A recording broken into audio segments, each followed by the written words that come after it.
சனிப்பெயர்ச்சி பலன் 2026 வாக்கிய பஞ்சாங்கப்படி மீனராசி என்பர்களே.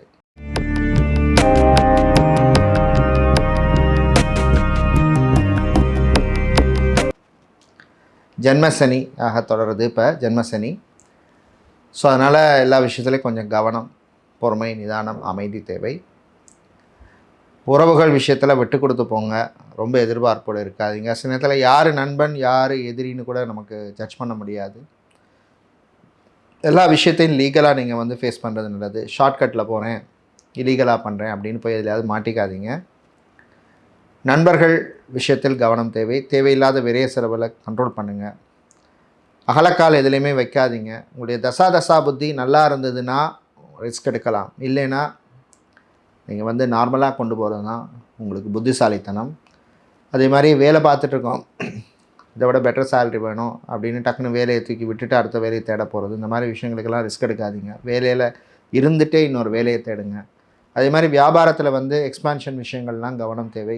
தெரியாத பிஸ்னஸை ஆரம்பிக்காதீங்க. எக்ஸ்பீரியன்ஸ் இல்லைன்னா அந்த பிஸ்னஸில் போய் தொடங்காதீங்க. மாணவர்கள் படிப்பிலே கவனமாக இருக்கணும், கான்சன்ட்ரேஷனோடு இருக்கணும்.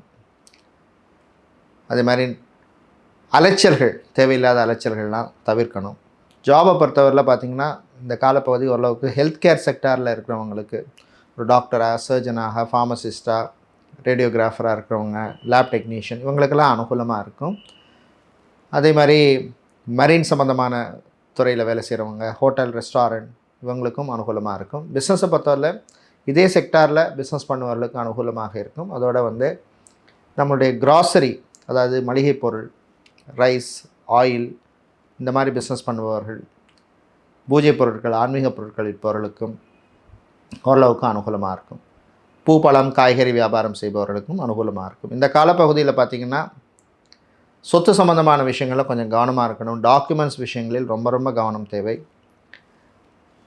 இந்த காலப்பகுதியில், அதாவது இந்த 7.5 சனியில் இப்போ நடக்கிற இந்த காலப்பகுதியில் பார்த்திங்கன்னா கடன் விஷயத்தில் கவனம் தேவை. தேவையில்லாமல் கடன் வாங்காதீங்க. அது எந்த லோனாக இருக்கலாம், பர்சனல் லோனோ எந்த லோனாக கூட இருக்கலாம். அவசியம் ஏற்பட்டால் மட்டும் லோனை வாங்குங்க. அதே மாதிரி வாகனங்களால் சில செலவுகள் போகும். அதே மாதிரி வீட்டில் உள்ளவங்களும் கொஞ்சம் விட்டு கொடுத்து போங்க. ஸ்டபனாக இருக்காதீங்க. ரிலேஷன்ஷிப் விஷயத்தில் கவனம் தேவை. காதலில் கவனம் தேவை. கணவன் மனைவி விட்டு கொடுத்து போங்க. மறுமணம் சம்பந்தமான விஷயங்கள்லாம் கொஞ்சம் கவனமாக இருக்கணும். ப்ரொஃபைல் விஷயங்கள்லாம். அதே மாதிரி தேவையில்லாமல் மற்றவங்களுக்கு அட்வைஸ் பண்ண போகிறது, இல்லை மற்றவங்க விஷயத்தில் மூக்க நுழைக்கிறது, இந்த மாதிரி விஷயங்கள்லாம் அவாய்ட் பண்ணுங்கள். தேவையில்லாமல் உங்களுக்கு தான் கெட்ட பேர், மன கசப்பு, இல்லைன்னா மனசில் குழப்பம், இதெல்லாம் சேரும். அதனால் எல்லா விஷயத்திலும் பொறுமை, நிதானம், அமைதி தேவைப்படும் காலமாக இருக்கும். இந்த காலப்பகுதியில் வண்டி வாகனங்களில் போகும்பொழுது ஓவர் ஸ்பீடு வேண்டாம். ட்ரைவ் பண்ணும்பொழுது கவனமாக இருக்கணும். டிரைவராக இருக்கிறவங்க கவனமாக ட்ரைவ் பண்ண வேண்டிய காலமாக இருக்கும். இந்த காலப்பகுதியிலே உங்களுக்கு தீய பலன்கள் குறைய, நல்ல பலன்கள் கிடைக்க நீங்கள் வழிபட வேண்டிய தெய்வ வழிபாடு அப்படின்னு பார்த்தோம்னா துர்க்கை அம்மன் வழிபாடு. துர்க்கை அம்மனுக்கு நீங்கள் நெய்தீபம் ஏற்றி வழிபடுவது விசேஷம். உங்களுக்கு 50% நல்ல பலன்கள் கிடைக்கும். தசாபூர்த்தி நல்லா இருந்ததுன்னா அந்த பர்சன்டேஜில் டிஃப்ரென்ஸ் இருக்கும்.